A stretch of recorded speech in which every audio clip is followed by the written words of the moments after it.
Bonjour à tous et bienvenue sur le plateau de Bonjour chez vous. Je suis très heureuse de vous retrouver aujourd'hui pour cette première émission de la semaine. Aujourd'hui, notre thème du jour est comment pardonner l'impardonnable. Et aujourd'hui, c'est Jonathan qui va nous apporter la pensée du jour. Et ensuite, dans la rubrique Pasteur, j'ai une question, Anne répondra à la question selon Jean 20, 23, un chrétien peut-il décider de ne pas pardonner ? Et nous continuerons avec la rubrique Culture et médias dans laquelle Nadine va nous présenter le livre de la semaine, Des racines dans le ciel de Valérie Gonin. Et nous terminerons avec la rubrique Témoignages. Aurélie va nous partager le témoignage d'une femme qui a accepté de pardonner à son mari et a été libérée d'un esprit de rejet. Voilà, vous connaissez le programme, je file retrouver les chroniqueurs.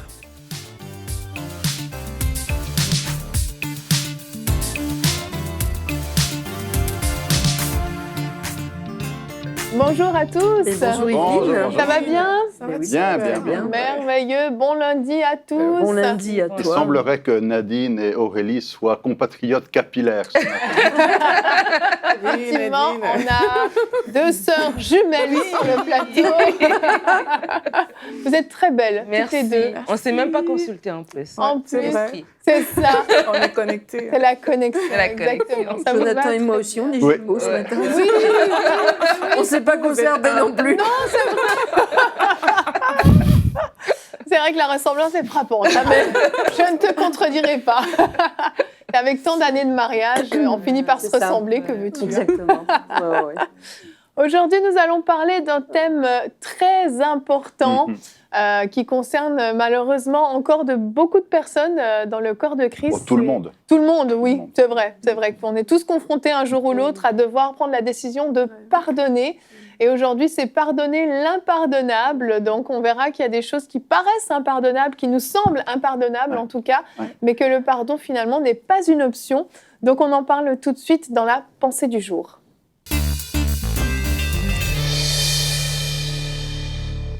Donc, Jonathan, le titre de ta pensée est « Le pardon n'est pas une option », justement. Tout à fait. On pourrait prendre ça pour une option. Je veux dire, certains vont dire, bon, le pardon, ce n'est pas un réflexe naturel. Ce n'est pas ce que naturellement on a envie de faire. Généralement, devant l'offense, l'homme a plutôt un penchant naturel à la réparation, voire à la vengeance. Si vous prenez un film d'action à Hollywood, le scénario... Quasiment tous les films d'action, ça commence comme ça. Il y a une injustice, il y a quelqu'un qui est mort injustement, il y a eu un crime, il y a eu un vol, il y a eu quelque chose. Et pendant tout le film, le héros va essayer de se venger. Et c'est en fait, la vengeance est un plat qui se mange froid. Donc c'est ça, la nature humaine. Mais tous les chrétiens sont pourtant d'accord aujourd'hui pour dire que dans les bases du christianisme, dans ce qui est fondamental dans la vie chrétienne, c'est le pardon. À l'instar de Jésus sur la croix, qui va dire « pardonne-leur » parce qu'ils ne savent pas ce qu'ils font. Et on convient que c'est difficile à faire, tout le monde convient que ce n'est pas facile à pardonner, mais pourtant, on est tous d'accord que le pardon est indispensable, que le pardon est normal, que le pardon fait partie de la vie chrétienne. Alors, quelque part, j'aurais envie de dire aujourd'hui à toi qui m'écoutes, il ne faut pas être un hypocrite. Parce que sinon, on tombe dans une hypocrisie quand on dit « il faut pardonner », mais pas moi. Il faut pardonner, mais pas nous. Jésus dit, lorsque vous êtes debout faisant votre prière, si vous avez quelque chose contre quelqu'un, pardonnez. Parce qu'on ne peut pas être là, debout, en train de faire notre prière, alors qu'on a quelque chose contre quelqu'un qu'on n'a pas encore pardonné. Et combien de chrétiens sur la surface de la terre n'ont pas récité par cœur cette prière que Jésus nous a enseignée en disant « Pardonne-nous nos offenses, comme nous aussi, nous pardonnons à ceux qui nous ont offensés. » Si vous dites cette prière et que vous ne pardonnez pas à ceux qui vous ont offensés, vous êtes un menteur, voire un hypocrite. Alors oui, c'est un chemin étroit. Le chemin large et spacieux est plus facile à emprunter, mais Jésus nous invite à emprunter un chemin étroit et resserré.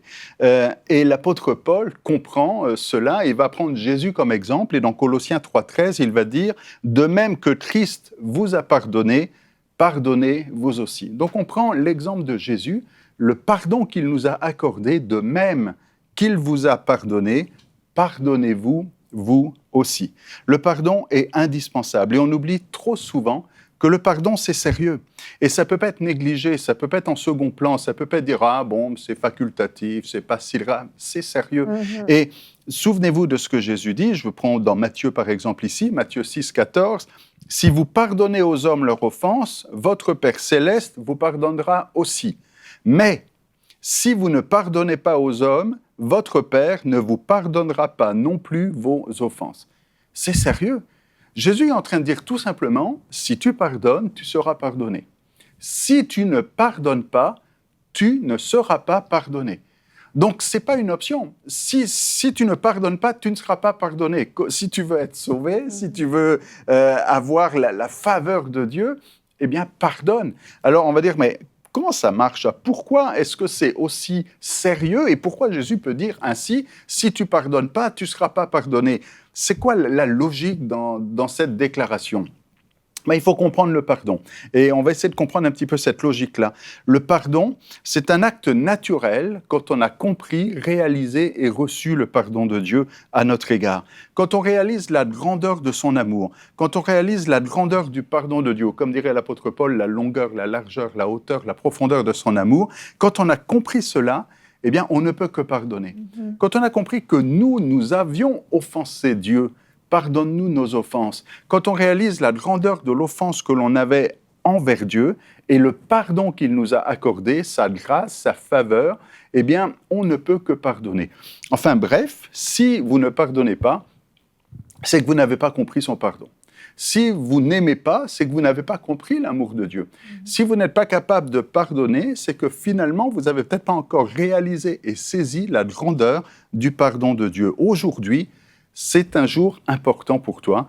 Aujourd'hui, ne laisse pas l'amertume ronger ton âme, ne laisse pas le péché coucher à ta porte, je fais référence à Genèse 4,7 ici, mais considère la grandeur de l'amour de Dieu, pardonne à ton tour ton frère, ton prochain, voire ton ennemi.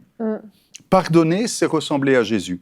C'est laisser l'amour de Dieu diriger ta vie. C'est pas par hasard si aujourd'hui tu écoutes cette vidéo.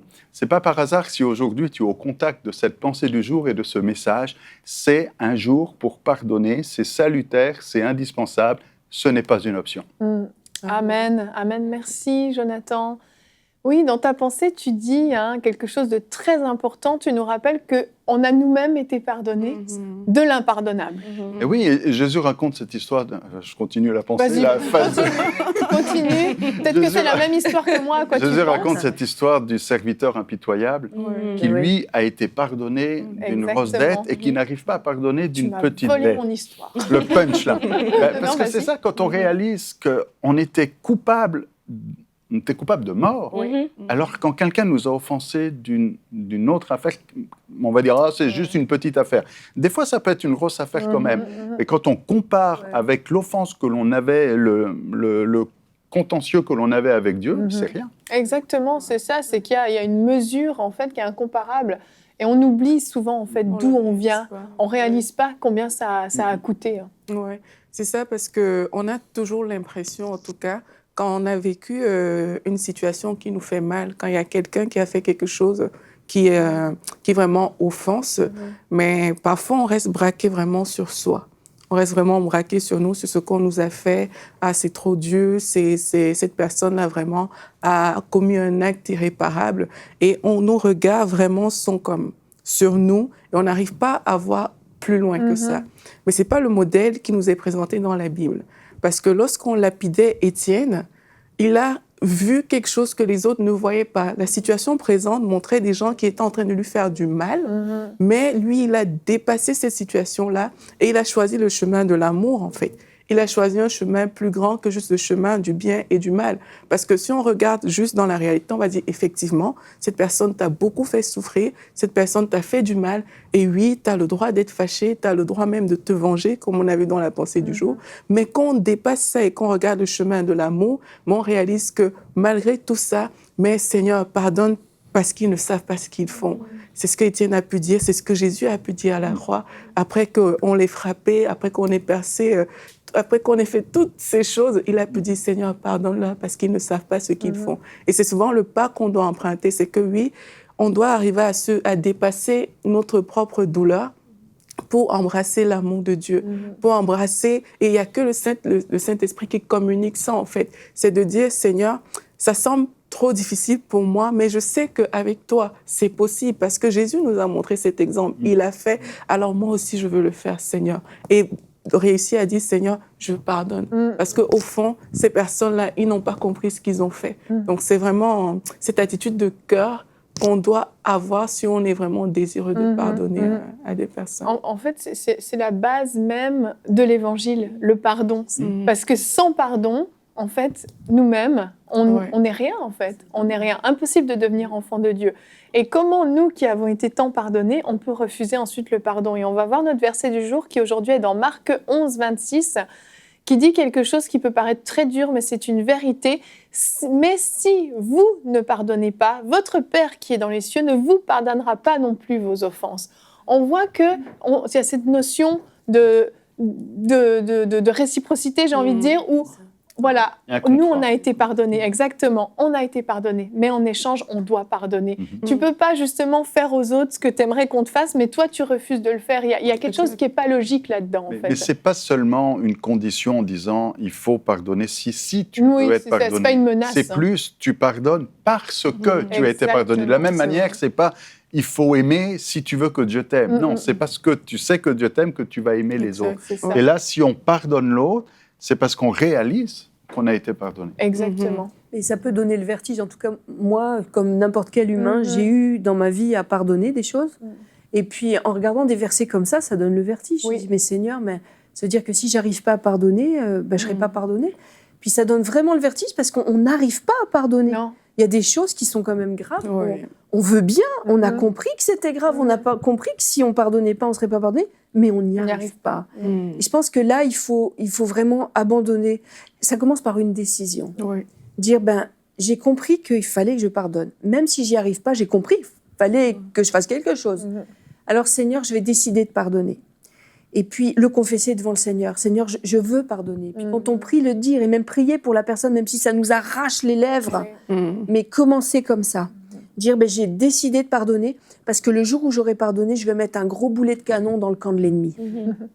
Et quand on commence comme ça, même si on n'y arrive pas, même si ça nous arrache la bouche, on commence comme ça. Et petit à petit, vraiment, le Saint-Esprit va venir nous aider et ça va... J'allais dire, Dieu va honorer notre désir de bien faire. Et il va nous aider, parce qu'on n'y arrive pas. C'est surnaturel de pardonner l'impardonnable. Et on le sait, c'est pas humain. C'est vraiment des gens qui sont, je sais pas, d'une autre race que nous, qui peuvent pardonner l'impardonnable. Il nous faut le secours de l'Esprit. C'est aimer notre ennemi, c'est ça. Mais c'est pas logique, c'est pas humain. Tu l'as dit dans ta pensée du jour. La logique, c'est de se venger. Ou la logique, c'est même si on a un bon cœur, c'est de se réjouir si l'autre se casse la figure ou se retrouve lui-même en souffrance. Donc, j'allais dire, la meilleure des personnes, au mieux, va se réjouir quand l'autre va avoir des souffrances. Et au pire, va se venger elle-même. C'est pas humain de pardonner. Alors, quand quelque chose n'est pas humain et pas à notre portée, mais que Dieu l'exige de nous, il n'y a que dans la présence de Dieu qu'on va pouvoir y arriver. C'est ça, il y a une grâce spéciale en fait qui vient et qui permet de pardonner. Mais il faut la chercher. C'est ça. Dieu, elle va pas venir on doit collaborer en fait. Dieu ne va pas nous forcer. Il attend de nous quelque chose. Il nous donne la capacité de le faire, mais c'est à nous de faire le premier pas, de décider, de s'approcher de Dieu et de dire Seigneur, je n'y arrive pas. C'est impossible. Je ne sais pas comment faire. Je veux bien, mais je n'y arrive pas. Et c'est certain, Dieu viendra au secours d'un cri du cœur comme celui-là. Mais quand on est plutôt à camper sur sa position et à dire à l'autre, je ne te pardonnerai jamais, des mots comme ça, ça crée des choses, ça crée vraiment des choses et c'est un danger. Et on va regarder tout de suite une vidéo parce que pardonner l'impardonnable, c'est beaucoup de choses l'impardonnable. On parle d'abus, on parle de meurtre, on parle de trahison, on parle de tromperie, on parle d'abandon, on parle de choses graves, c'est ça. Et rien de mieux qu'un témoignage pour nous montrer que même la plus impardonnable des choses peut être pardonnée. J'ai 2 vidéos aujourd'hui, mais on va regarder la première, qui est l'histoire d'une femme. C'est cette photo très connue de cette petite fille qui a été brûlée au napalm, si je ne me trompe pas, pendant la guerre, mais on va la regarder tout de suite. En 1972, cette photo a bouleversé le monde entier. Le drame de la guerre au Vietnam et l'utilisation de nouvelles armes comme le napalm sont révélés par l'image. Le photographe Nick Nutt prendra en charge la petite fille nue et la conduira à l'hôpital.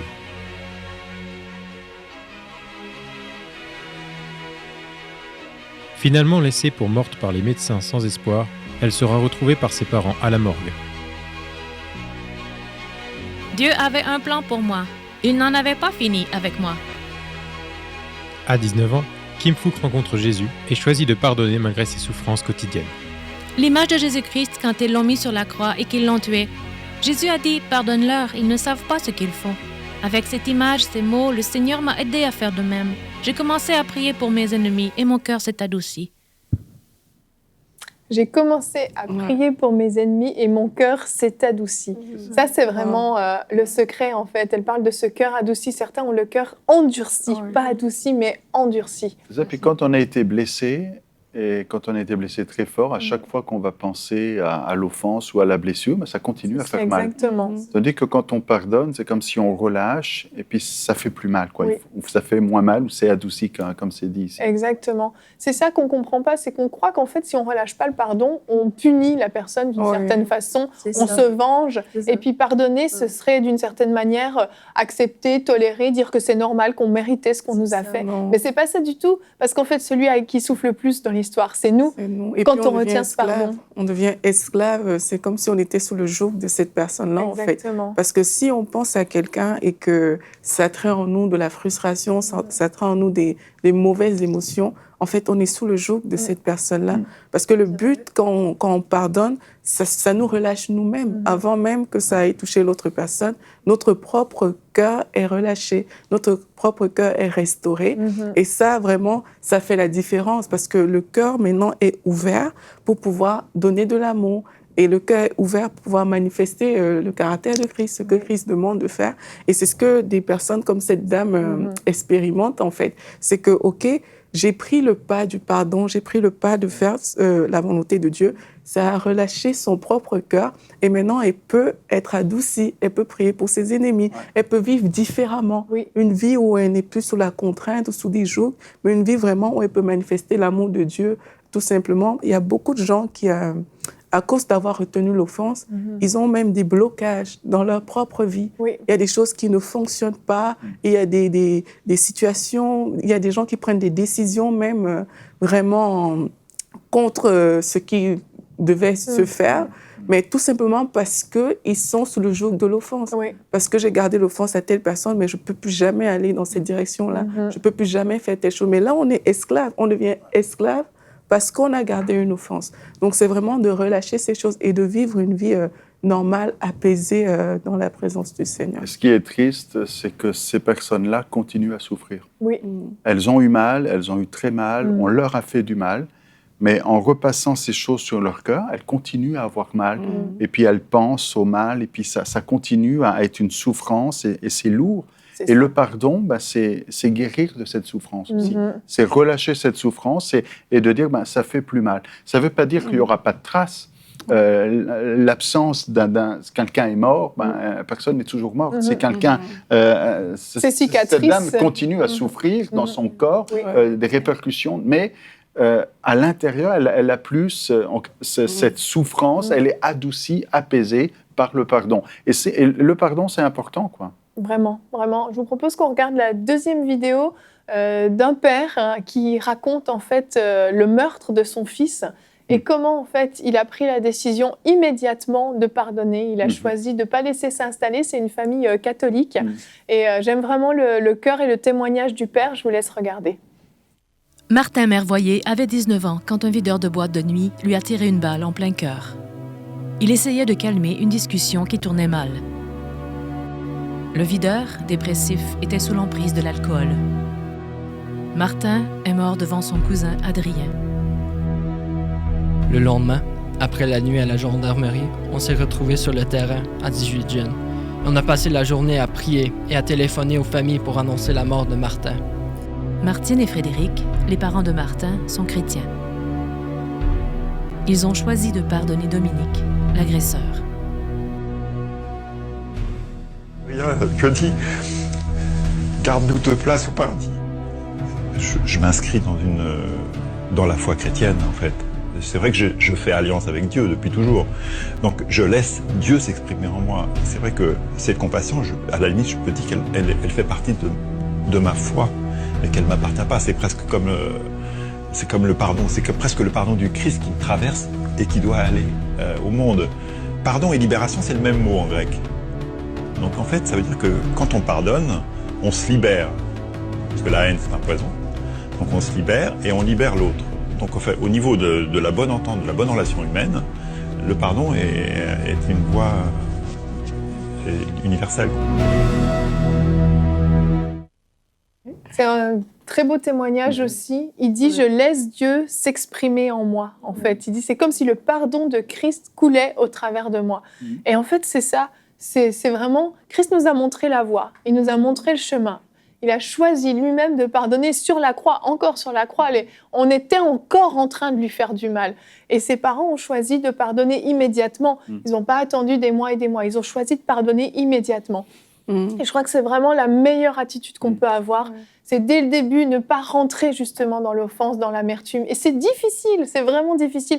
Je veux que vous sachiez à la maison, on ne parle pas de ça avec légèreté. On a vraiment conscience et tous, on a dû à un moment ou à un autre pardonner des choses qui étaient plus ou moins sérieuses, plus ou moins graves. Mais on sait que c'est difficile, vraiment. Mais si on en parle, c'est parce qu'on sait combien c'est libérateur de pardonner, en fait. Et c'est ça qu'il faut vraiment être capable de saisir aujourd'hui. C'est que peu importe la chose qu'on a pu vivre, aussi horrible soit-elle, aussi, j'ai envie de dire, même inhumaine soit-elle, le pardon est libérateur. Et ce papa l'a vraiment compris. Il a choisi de pardonner parce qu'il savait que sinon c'était toute sa vie où il allait rester enchaîné toute sa vie avec cette offense. Donc c'était un gâchis finalement. Et c'est sûr que ce genre de témoignage, pour quelqu'un qui ne connaît pas Dieu, il ne comprend pas. Non, on peut pas. Comment est-ce qu'il ne crie pas au scandale? Comment est-ce qu'il ne fait pas un procès? Presque. Il y a eu quelque temps, il y a eu le même genre de situation dans une communauté amish où quelqu'un et les parents tout de suite ont pardonné, puis les journaux ont dit mais comment c'est possible, ils ne devraient pas, parce qu'on veut autre chose. Et puis quand on est là en train de vivre un drame, on dit non, il faut vengeance, il faut justice, il faut la peine de mort, ou je ne sais pas ce qu'il faut encore. Mais ces personnes qui décident de pardonner tout de suite, quelque part se protègent aussi et vont souffrir moins. C'est sûr qu'ils souffrent du deuil, et puis on ne va pas dire, du coup, ça c'est facile, ils ont perdu leur enfant. Non, la perte d'un enfant, c'est terrible. La souffrance est là. Et pourquoi rajouter à cette souffrance qui est déjà terrible, de rajouter encore plus, alors qu'avec le pardon, je réutilise le mot qu'on a entendu dans le premier témoignage, ça adoucit, ça n'enlève pas. La blessure est là, la peine est là, la douleur est là. Mais elle est adoucie. Exactement, exactement. Et on va continuer maintenant avec la rubrique Culture et Médias. Nadine, tu vas nous partager un livre qui traite justement du pardon et de pardonner l'impardonnable surtout.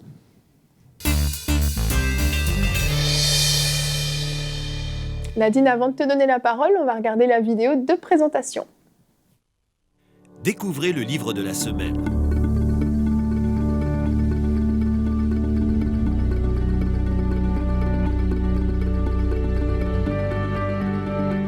Disponible sur maboutiquechrétienne.com. Nous t'écoutons, Nadine. Alors qu'on parle de pardonner l'impardonnable, j'ai un livre ici qui s'appelle « Des racines dans le ciel ». Le sous-titre est « Pardonner et se reconstruire après un drame familial ». C'est l'histoire de Valérie Gonin. C'est un homme qui habite en Suisse. Et il raconte qu'à 19 ans, il a été témoin d'un drame familial. En fait, ses parents étaient séparés. Parce que son père avait, de par son parcours personnel, c'était un homme qui avait beaucoup de colère, qui semait vraiment une atmosphère de terreur dans la maison. Et la maman, pour protéger les enfants, elle acceptait, etc. Et finalement, à un moment donné, quand les enfants sont devenus grands, quand les enfants sont devenus adultes, la maman a demandé la séparation de son papa. Et le papa est sorti de la maison, mais a gardé une rancune envers son épouse, ou son ex-épouse en tout cas. Et bref, il est revenu un soir, alors que Valérie dormait, il avait 19 ans. Il a tiré sur sa mère, il a tiré sur son frère Laurent. Le frère a survécu, mais la mère est décédée. Et lui-même, le papa, il s'est donné la mort par la suite, il s'est suicidé. Alors, l'histoire, en fait, c'est un livre personnel. C'est vraiment l'histoire de sa vie. Aujourd'hui, c'est un pasteur. Il a 3 enfants, il est marié. Mais il raconte comment il a réussi à pardonner son père. Et ce qui est bien dans l'histoire, c'est qu'il raconte que lui, au début, il ne connaissait pas le Seigneur. Il allait à l'église, ils étaient dans une communauté très conservatrice, donc ce qui fait que ce qu'il vivait à la maison, il ne pouvait pas vraiment en parler à l'église. Donc déjà là, c'est comme si l'ennemi l'avait déjà mis dans une position où est-ce qu'il allait se renfermer sur lui-même, en fait. Parce que déjà, il vivait des choses, il était dans l'église, dans la présence de Dieu, mais il vivait des trucs à la maison qui n'avaient rien à voir, qu'à l'église, on ne pouvait pas l'aider. Et alors, il est tombé dans l'alcool, il est tombé dans plein de choses, mais comme le Seigneur est bon, il a eu un ami qui l'a amené dans un groupe évangélique, et là, il a rencontré le Seigneur vraiment personnellement. Il a commencé à parler en langue, il a commencé à prier pour les gens. Il a eu comme un décollage vraiment dans sa vie. Il se sentait bien qu'il vivait encore des choses dans sa personne, mais il avait vraiment fait une rencontre avec le Seigneur.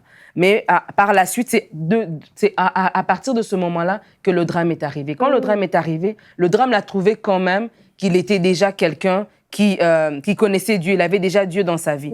Et il en parle, il dit je ne remets jamais Dieu en question, ni son amour pour moi, ni sa bonté. Il se rappelle qu'il sortait vraiment d'un moment où est-ce que le Seigneur l'avait rencontré, en fait. Mais n'empêche que la douleur était quand même là. Et là, maintenant, il y a eu tout ce parcours qu'il raconte de comment il est arrivé à pardonner. D'abord, à réaliser qu'il y avait faute. C'est comme si l'histoire est arrivée, c'est très dramatique. Ton père qui tue ta mère, qui se tue lui-même.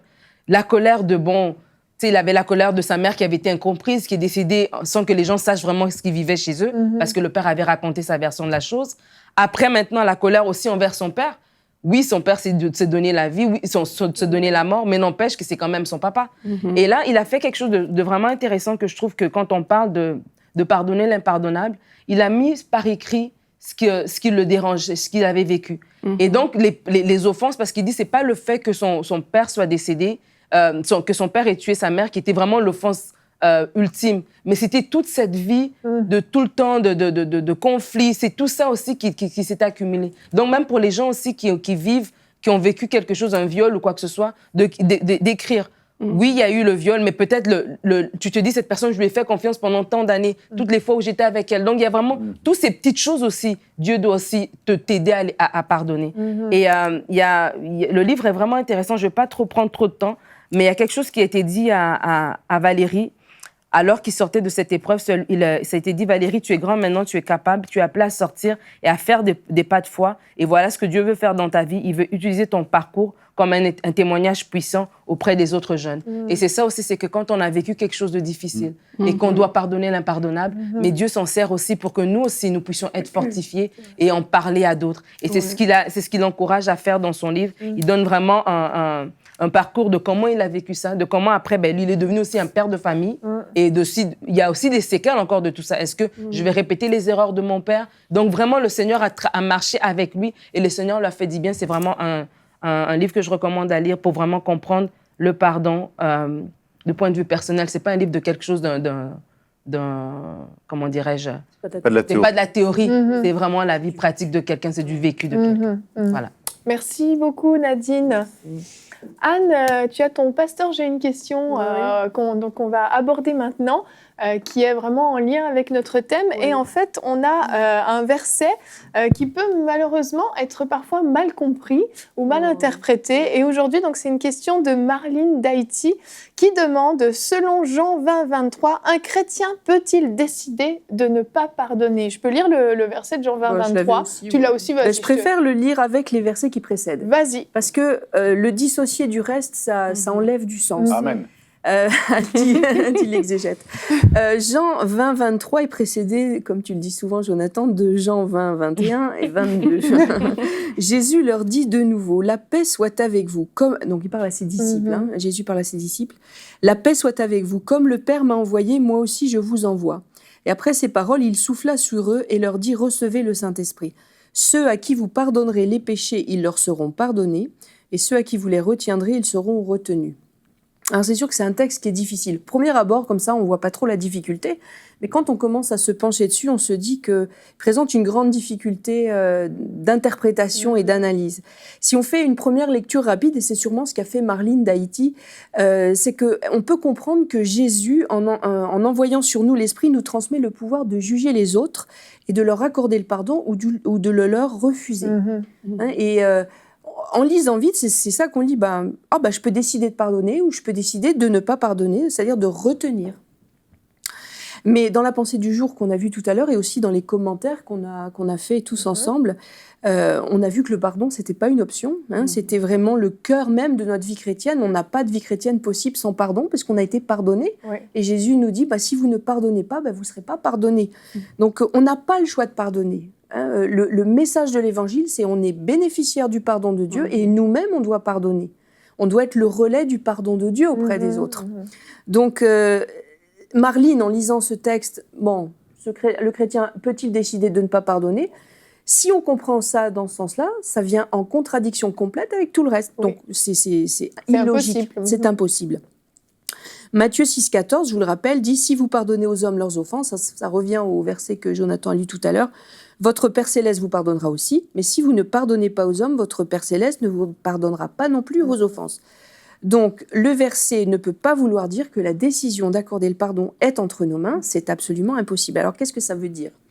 Juste avant, je vous ai dit, je tiens à lire les versets juste avant parce que ça met dans le contexte. C'est dans le contexte où Jésus envoie ses disciples.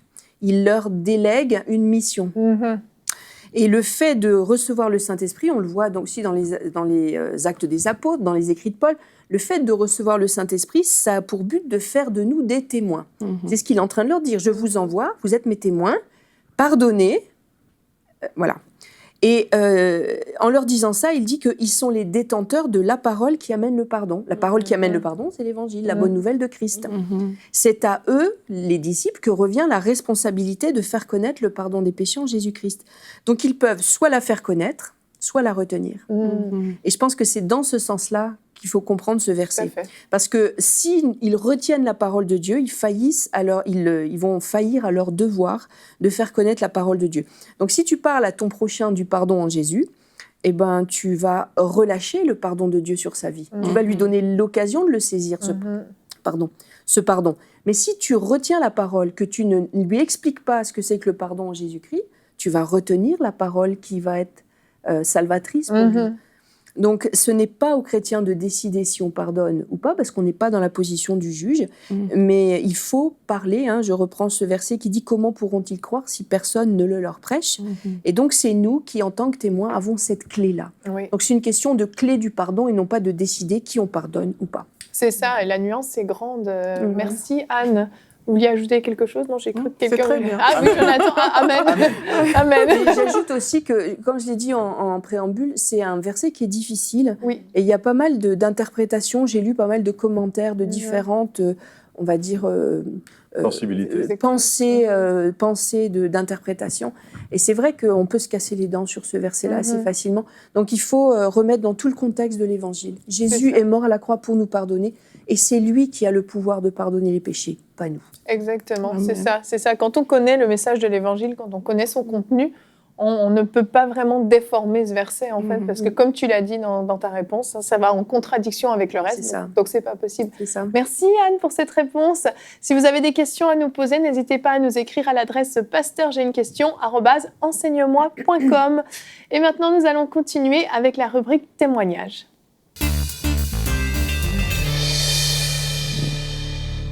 Aurélie, aujourd'hui, tu as un témoignage d'une femme qui a préféré rester anonyme, mais qui a choisi la voie du pardon, justement. Exactement. Elle a accepté de pardonner à son mari et elle nous raconte l'histoire qu'elle a vécue.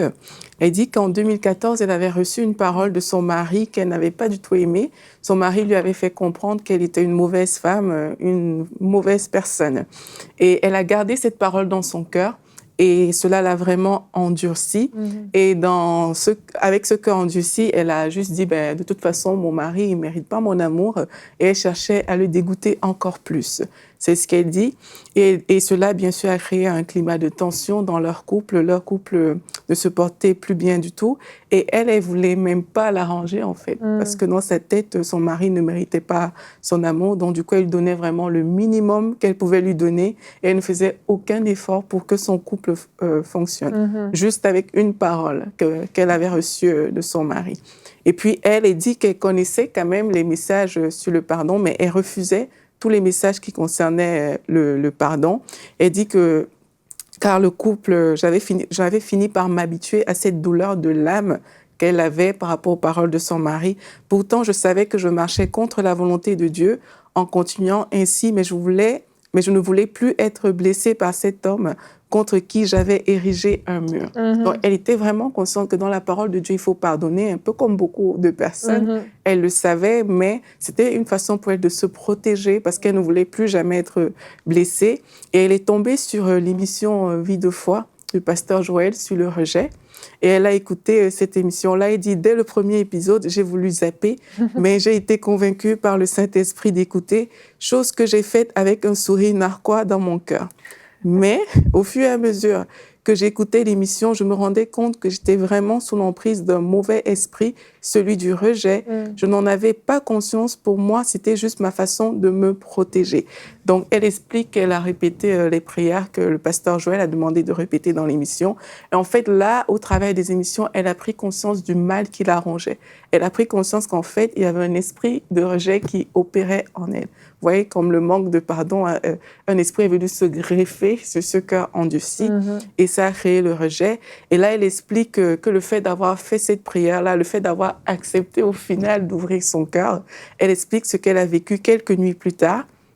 Elle dit que alors que je dormais, j'ai entendu une voix bien distincte qui me parlait. Je savais que c'était le Seigneur. Il avait mis sa bouche juste au niveau de mon oreille droite et me disait tout bas avec une voix remplie d'amour, « Tu n'es pas la personne que ton mari a décrite, tu n'es pas une mauvaise personne.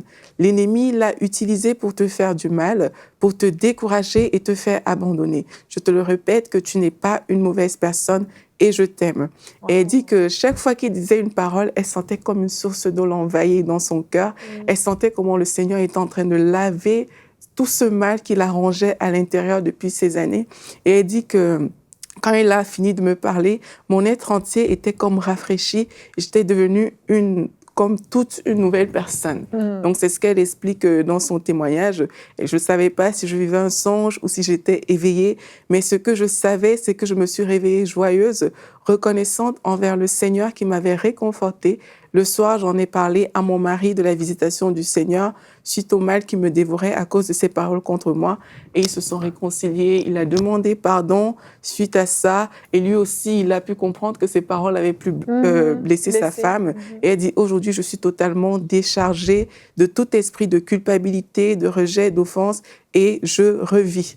Donc, on peut voir vraiment, au travers de ce témoignage, que Dieu libère. Le manque de pardon, c'est vraiment une porte ouverte pour des esprits méchants qui viennent se greffer dans les cœurs et qui poussent à faire des choses vraiment incroyables.